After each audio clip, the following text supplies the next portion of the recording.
Psicanálise é coisa de dois. Isso diz respeito à relação terapêutica, à relação que se estabelece entre o analista e o seu analisando, e que é uma coisa tão importante para o tratamento.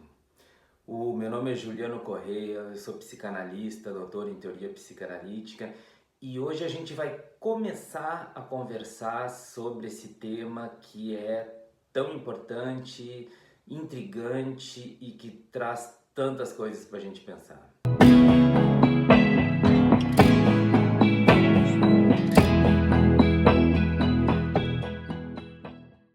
Esses nossos debates, eles estão disponíveis no YouTube, em vídeo, no meu podcast no Spotify, Juliano Correia Psicanalista, só em áudio.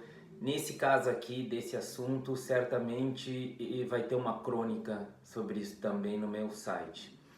Então vai ter em todas as frentes, daí em vídeo, áudio e escrito, para ninguém perder. Mas então, psicanálise, uma coisa de dois. Esse título que eu coloquei, na verdade, ele é de um artigo, ou eu tenho quase certeza que é de um artigo, que eu li há muito tempo na minha formação. Eu já tentei várias vezes encontrar esse artigo. Agora, para ter essa conversa, eu tentei de novo. Eu não consigo. Eu não tenho nem certeza se o título era exatamente esse. Na minha cabeça, era esse. Então, até assim, ó, se tu por acaso conhece esse artigo, encontrar esse artigo, saber de quem é. Eu tenho alguns nomes na minha cabeça, mas nem vou citar esses nomes. Por favor, entre em contato comigo, me avisa, me manda o artigo, me diz de quem é, porque eu tenho muita curiosidade de saber. A gente tem essas coisas assim que a gente acaba esquecendo às vezes, né? Mas eu tenho uma memória muito forte desse nome, que significa bastante coisa para mim. Psicanálise é coisa de dois. Sobre o que esse tal artigo falava? Ele falava sobre a relação terapêutica, a relação do analista com o seu analisando, que é uma coisa de suma importância. Todos os autores, esses que a gente estuda, que criaram teorias na psicanálise, todos eles, sem exceção, eles vão falar sobre isso. Eles podem mudar os nomes que eles usam para falar sobre isso, eles podem mudar os objetivos da análise, objetivos específicos, né? O objetivo geral, ele continua sendo o mesmo. Mas tudo está dizendo respeito à relação entre o analista e o paciente. Então, assim, por mais coisas importantes que a gente tenha, e a gente tem na técnica da clínica, essa relação que se estabelece, ela é o essencial. É por isso que a gente vai ter algumas, eu não sei quantas, conversas sobre isso, que eu vou colocar sob esse título. Por isso que é importante que tu se inscreva no canal, para poder acompanhar todas essas discussões que a gente vai ter.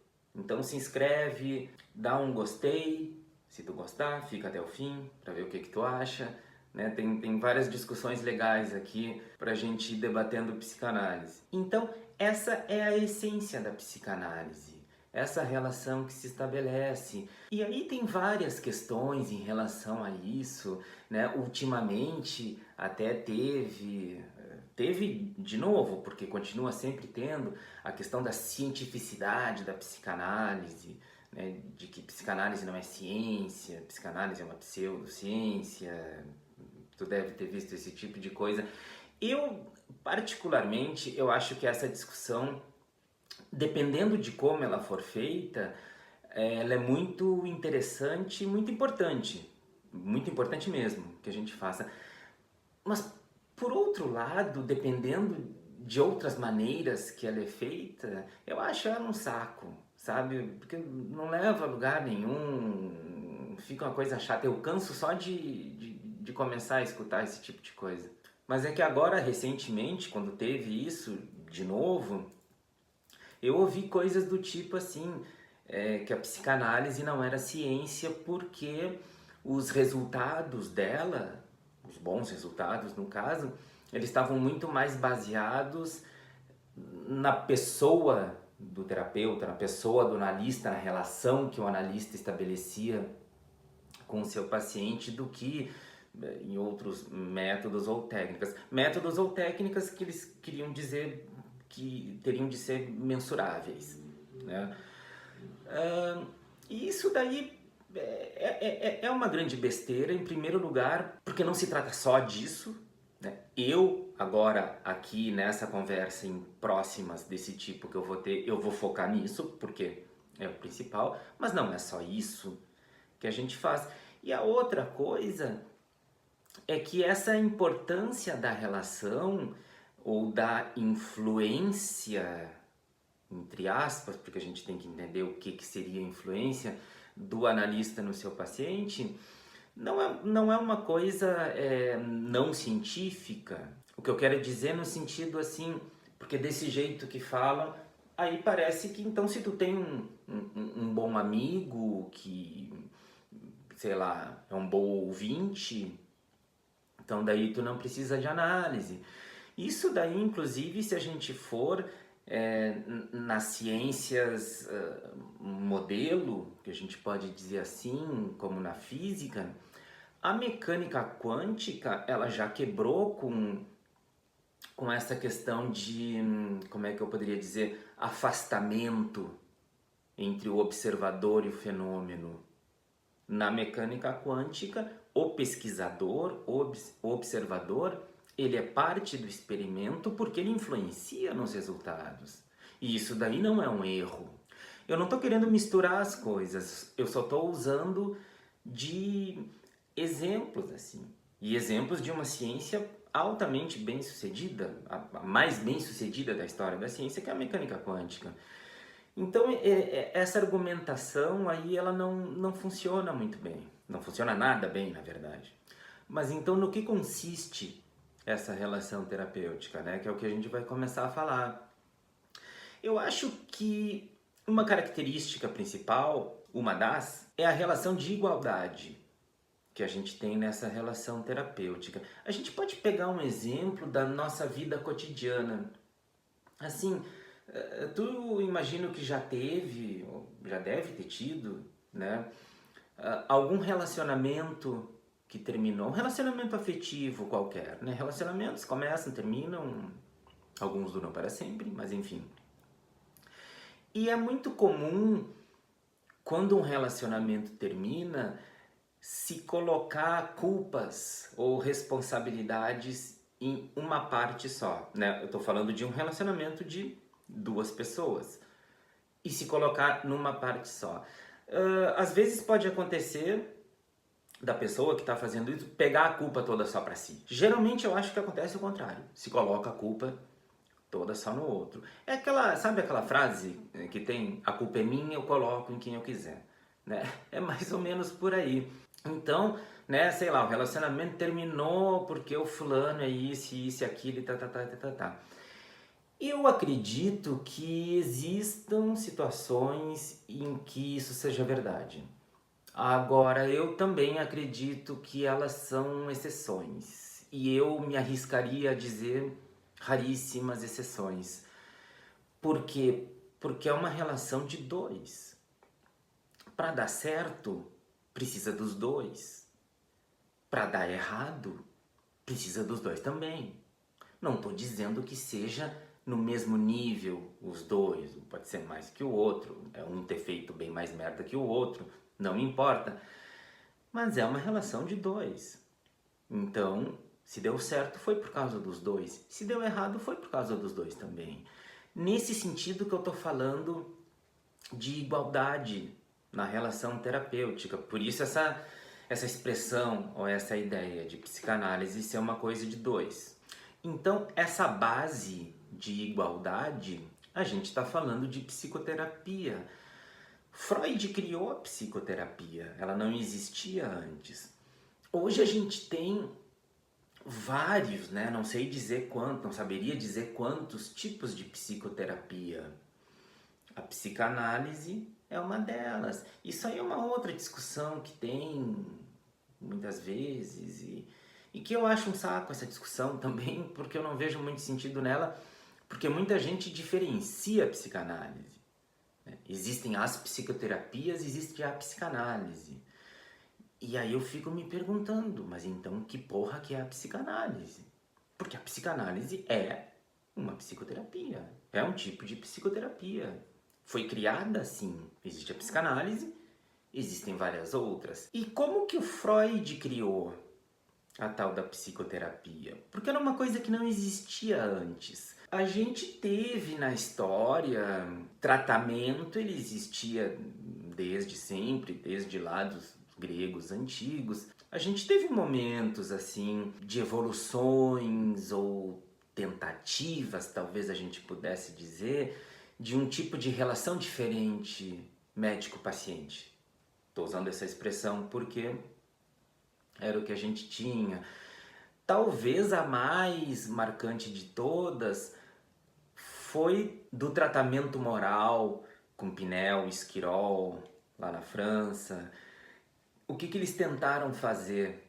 Fizeram um tratamento que a gente poderia dizer mais humanizado. Não tratar a doença, mas tratar a pessoa que estava doente. Eles tinham uma ideia de que se desse dignidade para a pessoa que estava doente, e a dignidade, enfim, passava por reconhecer ela como ser humano, dar voz para ela falar, isso seria benéfico para o tratamento. Então são tentativas, são momentos assim que eles se aproximam do que a gente hoje conhece como psicoterapia. Mas a psicoterapia em si, ela não existia. E como é que o Freud fez? O que aconteceu? Bom, o Freud era uma pessoa muito interessante no sentido de complexa. Inclusive, daqui a pouco a gente vai ter aqui conversas também que eu vou falar sobre isso, sobre quem era o Freud, quem foi o Freud nesse sentido que eu vou falar um pouquinho agora. É mais um motivo para que tu se inscreva aqui no canal. Então, mas o que eu estou dizendo que o Freud era complexo? Porque o Freud era uma pessoa muito ambiciosa. Mas a ambição do Freud ela era diferente. Geralmente, quando a gente fala de alguém ambicioso, a gente pensa em alguém que quer, né, enfim, ok, ter sucesso, mas sucesso no sentido de ser bem-sucedido, famoso ok também, mas assim, ganhar dinheiro, esse tipo de coisa. Não era a questão do Freud. Ela nunca foi essa. O Freud não tinha esse objetivo. Se ele tivesse esse objetivo, eu acho que a vida dele teria sido bem mais fácil. Por que eu estou dizendo isso? Porque o Freud era um neurologista, ele poderia tranquilamente ter feito seu consultório, né, como ele fez, mas o consultório que ele fez foi bem diferente, na sua prática médica, e ser um médico como tantos outros da época, exercendo sua função. Provavelmente ele ia ganhar muito bem. Não estou falando que ele ia ser rico, tá? Enfim, a gente não sabe o que teria acontecido. Mas estou dizendo assim, ganhar muito bem, ter uma vida muito tranquila e tudo mais. O interesse do Freud, a ambição do Freud não era essa ambição burguesa. Né? E eu estou falando burguesa no sentido histórico, da burguesia, que naquela época já tinha ascendido. O Freud pertencia a esse meio de comerciantes, de coisa e tal, inclusive pelo próprio pai dele. Ele não teria nenhum problema com isso. A ambição dele não era essa, não era nesse sentido burguês de ganhar dinheiro. A ambição dele era de vencer como homem da ciência. Tanto que ele se definia como um conquistador. Usava inclusive exemplos de conquistadores militares quando ele falava sobre isso nas cartas dele. Então, o Freud queria vencer, a ambição dele era no sentido científico. E como que a gente vence na ciência? Dá para vencer sendo muito bem sucedido, famoso pela tua atividade, mas geralmente, né, na ciência é por alguma descoberta ou é por alguma criação. Então o Freud, desde o início, ele estava em busca disso. Não é por acaso que o Freud sempre ia para os campos marginais. Eu falei isso já numa outra conversa sobre a importância do sonho na psicanálise. Ninguém se interessava por sonho naquela época. Hoje a gente tem uma ciência toda do sonho e tal. Naquela época, sonho era coisa de misticismo, de bruxaria. O Freud foi ali, o Freud, né, inaugura, digamos assim, a psicanálise a partir do sonho. Só que o outro interesse dele era as histéricas. As histéricas eram tidas como fingidas. Porque o que é a histeria? A histeria, se tinha uma paralisia, né, em alguma parte do corpo, mas não tinha nenhum motivo orgânico para isso. Então, o que os médicos diziam, e alguns dizem até hoje, é fingimento? Freud se interessou por isso, né? E ele começou a dizer, não deve ser fingimento, deve ter alguma coisa mais aí, vamos ver. Ele queria fazer uma descoberta, ele queria fazer uma criação, e fez. Mega. Não, acho que não dá para chamar de descoberta do inconsciente, mas sim de invenção, criação do inconsciente. Então tu vê, um pequeno parêntese, o Freud não estava interessado em descobrir ou criar psicoterapia. Isso foi consequência desses interesses dele, dessa ambição. Mas então ele se envolveu no tratamento com as histéricas, fez curso com Charcot, né, o Charcot que hipnotizava as histéricas, era quase um circo aquilo ali. Tem um quadro famoso, inclusive, do Charcot hipnotizando as histéricas. E trabalhou com Joseph Breuer, que foi muito próximo, muito amigo dele, era uma figura paterna, inclusive, para o Freud. Brigaram ruidosamente depois, como geralmente acontecia com as amizades próximas do Freud. E eles tratavam as histéricas via hipnose. Houve uma evolução aí dos tratamentos. Primeiro com a hipnose, depois com o método catártico, que já era uma coisa diferente, ainda rolava hipnose no meio. O Freud ele acabou abandonando a hipnose. Ele diz que abandonou porque ele era um mau hipnotizador e também porque ele percebeu que a hipnose deixava de fora no sentido de conseguir abordar ou enfrentar certas defesas que as pessoas tinham. Tu entende? Eu estou falando, a ideia geral era a histérica tinha sofrido um trauma, esse trauma tinha sido reprimido, ela não lembrava, o tratamento era no sentido de que ela tivesse uma lembrança disso. E o Freud começou a ver que a hipnose talvez não fosse o melhor caminho para isso. Então ele abandona a hipnose, ele tem um momento ainda que ele se utiliza de uma técnica chamada técnica da pressão, que era uma coisa bem maluca, assim, que ele usava o divã, que veio da hipnose.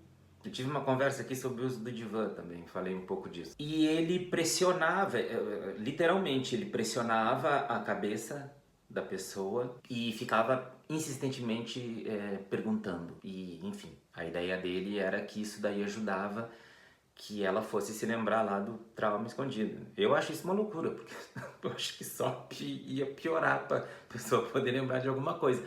Mas ele também se deu conta disso. E interessante que ele se deu conta por causa de uma paciente. Teve uma paciente dele, e agora eu deveria ter pesquisado isso antes. Eu confundo todas as histéricas do Freud, é uma das famosas até. Amy von N, enfim, não vou arriscar. Mas que ela disse pro Freud assim, olha só, para de ficar me perguntando coisa. Eu tenho coisas para falar, tem coisas que eu quero falar, fica quieto e me escuta. E o que o Freud fez? Ele obedeceu. Ele obedeceu. E a partir do momento que ele ficou quieto e deixou ela falar livremente, o que ela quisesse falar, ele se deu conta que isso era muito mais interessante do que todas as outras coisas que ele já tinha feito. Por quê? Porque ele começou a ver que nessa fala solta que a pessoa ficava, coisas aconteciam. Que tipo de coisas? Tropeços da fala, enganos, lembranças repentinas, mudanças repentinas de assunto também. E ele achou isso interessantíssimo, porque ele começou a perceber que essas coisas todas que aconteciam eram manifestações do inconsciente. Ou seja, aquilo justamente que ele estava tentando trazer à tona acontecia com mais facilidade, ou menos dificuldade, se a gente quiser dizer, quando deixava a pessoa falar livremente. O que é isso? É a técnica da associação livre, a regra fundamental da psicanálise. Ele chega à associação livre dessa forma, que é o que a gente fala até hoje, sempre no início de todo o tratamento, para que a pessoa possa ficar bem à vontade, para falar tudo o que lhe vier à mente, mesmo que ela ache que seja sem importância, que tenha, ou que tenha vergonha, coisas do tipo. E da onde que vem essas coisas esquecidas que ele estava buscando? Do inconsciente. Eu nem vou dizer aqui o que veio primeiro, porque essas coisas elas foram acontecendo todas juntas. Mas aí o Freud, não estou dizendo que foi nesse momento da associação livre, tá? Ele já vinha trabalhando, pesquisando muito antes, mas eu só estou dizendo que as coisas todas vieram juntas e foram apontando para um mesmo lugar, que era esse de inconsciente. Esse é o grande esquema, o inconsciente, que também era uma coisa nova, tá? Muitas vezes eu fico até meio incomodado quando as pessoas falam assim, o inconsciente pro Freud. Eu sempre penso assim, sim, mas vai ser inconsciente para quem? Se foi ele que inventou isso aí. E aí eu sei que se fala assim, não, mas é que já tinha antes inconsciente. Não lembro qual é o filósofo, Schopenhauer, eu acho, né? Que dizem, não, porque lá já tinha inconsciente e tal, não sei o quê. Tinha porra nenhuma. Tinha porra nenhuma. A começar até porque a palavra que era usada não era a mesma. Tá, mas nem vou entrar nesse ponto, que talvez nem seja o mais importante. Acho que não é o mais importante. O inconsciente para o Freud é uma coisa totalmente estruturada. Totalmente estruturada, totalmente importante. O Freud faz uma virada de mesa do que se tinha na pensabilidade ocidental desde lá dos gregos antigos no século V a.C. Qual é essa virada? Esse inconsciente que a gente não tem notícia, ou melhor, que a gente só tem notícia por derivados, que são os atos falhos que eu falei agora há pouco, os sonhos, os sintomas, mas a gente não consegue ter acesso ao inconsciente em si. Ele é o mais importante. Ele é o mais importante do que a consciência. Isso simplesmente não existia. Eu falei que é uma besteira, essa ideia de que já tinha inconsciente antes, porque tu vai encontrar os filósofos que diziam de coisas que estavam fora da consciência e que nem chamavam de inconsciente, tá? Mas não importa como chamavam. Mas falavam de coisas que estavam de fora da consciência. Tá, mas isso daí sempre se falou. E vai olhar qual é a importância que eles davam para isso. Nenhuma. Porque o que está fora da consciência não tem lógica. O que não tem lógica não tem valor nenhum. Então, assim, era como se eles falassem de tipo, é um resto, um porão, alguma coisa lá que não serve para nada. O que o Freud faz vai totalmente para o outro lado. Né? Não é resto, não é porão, e não é que não vale nada, é o que mais vale. A terapia toda que ele criou é em busca desse inconsciente. Então, é uma coisa nova, sim, que ele cria. Mas por que eu estou falando assim, e me exaltando até tanto do inconsciente?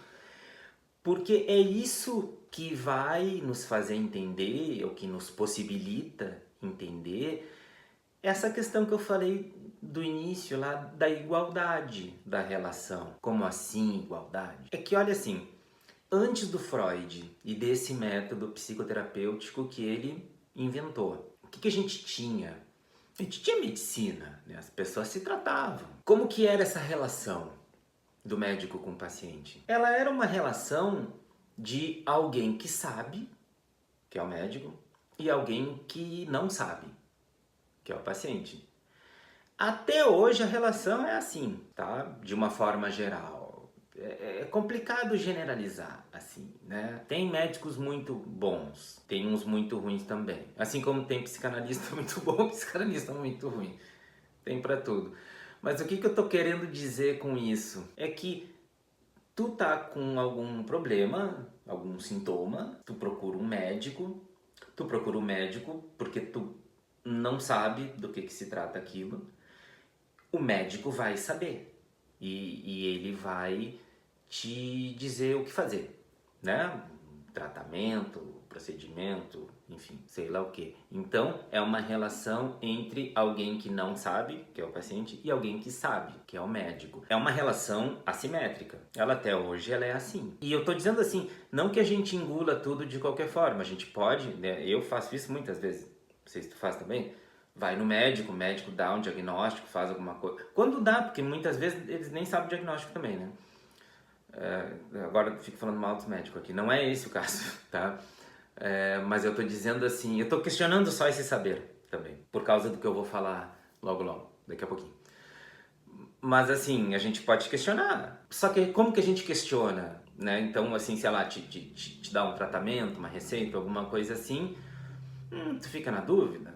O foda é que hoje a gente vai questionar no Google, né? Daí é terrível. Mas o que eu tô falando assim, tu pode consultar um outro médico, escutar uma segunda opinião, ver como é que fica. Mas o questionamento é esse, né? Não é um questionamento porque tu saiba se aquilo que ele tá te oferecendo é bom ou ruim, é certo ou errado. Aí por isso que a gente vai no Google e vai sempre dar merda ir no Google. É uma relação assimétrica. Tá, mas e a relação psicanalítica e a relação terapêutica? Ela é simétrica? Aí que tá, esse é o ponto todo interessante desse debate de hoje. A relação analítica, ela é assimétrica também, só que ela é assimétrica de um jeito diferente. Como assim? É porque ela é assimétrica porque os dois ali, a dupla, o analista e o analisando, eles não têm os mesmos deveres. Eles têm papéis diferentes, entende? A assimetria, ela é nisso. Mas a assimetria não é em relação ao saber. Esse é o grande ponto. Em relação ao saber, a gente poderia dizer que ela é uma relação simétrica. Ou se ela for assimétrica, ela é para o outro lado. Olha só que interessante isso. Por quê? Porque olha só, a gente já falou do inconsciente. Então, pensa na pessoa, no paciente, no analisando, que vai procurar uma análise. A gente procura análise porque a gente está com algum problema, porque a gente quer resolver alguma questão. Eu tenho isso para mim bem claro. Eu odeio essa ideia de aí vou me analisar para me conhecer melhor. Porra, análise é uma coisa difícil pra caralho, caro pra caralho. A não ser que tu seja uma pessoa muito especial, eu te garanto que não vale todo esse esforço para te conhecer melhor. Deixa como tá. A gente vai porque a gente tem problema. A gente vai porque a gente tá sofrendo. Só que aí vem o grande esquema, que é desse tal de inconsciente. Tu tá sofrendo por alguma coisa tua, isso é óbvio, quando a gente procura o médico também, a gente tá sofrendo por alguma coisa nossa. Só que, no caso da análise, o analista, ele não sabe qual é o teu sofrimento. Ah, ele vai ter que descobrir. Sim, ele vai ter que descobrir, mas é uma descoberta diferente, nesse exemplo que eu dei, como o médico faz. É aquela ideia, talvez tu já tenha ouvido essa expressão assim, de um saber que não se sabe, entende? Como se assim, o paciente ele sabe qual é a questão, ele só não sabe que sabe. O que o analista vai fazer?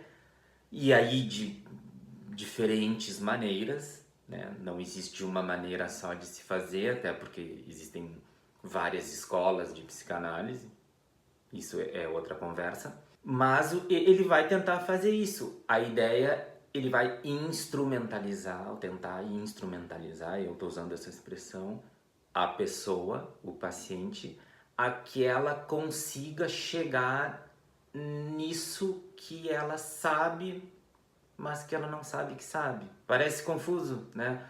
Mas tu entende como aí a relação fica de iguais? Não é mais um que sabe e o outro que não sabe. Se a gente quisesse dizer, eu acho que poderia dizer que são dois que não sabem. Aí fica estranho, né? Parece uma coisa tipo assim, pô, então não vale de nada disso, se são os dois que não sabem. Não, mas olha só que interessante. Esses dois que não sabem, um deles, que é o paciente, ele sabe. Só que esse saber, ele tá esquecido, a gente poderia dizer, né? Ele tá reprimido. Então, ele não sabe que sabe. Mas lá no fundo, ele sabe. O terapeuta, o psicanalista, ele também não sabe, mas ele tem a técnica, ele conhece as maneiras de chegar nesse saber. Então, tu consegue perceber que diferença gigantesca que teve com o advento da psicoterapia, das outras terapias que tinham antes? É uma diferença muito grande. E aí, por isso, que é uma coisa de dois. A partir do momento que não tem essa assimetria do saber, de um que sabe e o outro que não sabe, a gente tem que trabalhar junto, sem nenhuma outra possibilidade. A gente tem que trabalhar junto. Nesse contexto que eu estabeleci, tu tem um analista que não sabe, mas que ele tem as técnicas, ele tem os meios, e tu tem um paciente que não sabe, mas ele só não sabe que sabe, porque lá no fundo ele sabe, enfim, entendeu? Né? A única maneira da gente conseguir resolver essa questão é trabalhando junto. Nenhum dos dois sozinho consegue fazer isso. Por isso a associação livre, por isso que a pessoa, né, quem está se tratando, analisando, é quem fala na sessão. Essa história de que analista não fala, ela não é verdade. A analista fala, depende muito da personalidade, da característica de cada analista. Tem analistas que falam muito pouco, outros falam mais, e depende muito do momento também. Agora, é verdade sim que o analista fala muito menos do que o paciente. E deve ser assim. Agora, com isso que a gente viu, aí dá para entender. Faz parte da técnica também, daí a gente tem que falar sobre isso outra hora.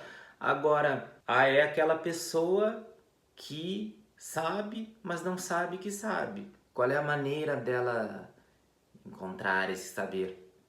É falando. Para aquelas coisas todas que eu falei antes, do inconsciente aparecer e tudo mais. Isso é uma coisa importante da gente falar, né? Porque tem muitas pessoas que procuram tratamento e que nunca não sabem nada de psicanálise, nunca leram nada, nunca se trataram. E a gente explica para elas daí como é que acontece. Porque senão fica uma coisa muito estranha, né? Muitas pessoas procuram um analista esperando que vai ser como com o médico. Que vai chegar lá, dizer o que está acontecendo, tá doendo aqui, tô com esse problema, aquele outro, e aí que o analista vai dizer, ah, tá, então tu tem isso e aquilo, tu vai fazer assim, assim, assado, né? Como o médico faz. E aí não acontece assim, tem que explicar, porque senão fica até uma coisa estranha, né? Tipo assim, pô, mas eu tô vindo aqui, pagando caro pra caralho e só eu que falo, né? Tu não me dá resposta nenhuma e tal. Por isso que o analista não dá resposta. Não é sacanagem. É porque ele não sabe. A técnica, né, vai para o outro lado. Agora, é claro que nem eu falei antes, tem as várias maneiras de fazer isso. Inclusive isso que eu tô falando, e eu repeti várias vezes, de que a pessoa sabe, só não sabe que sabe, e tá reprimido, e tem que lembrar, é uma possibilidade de entendimento.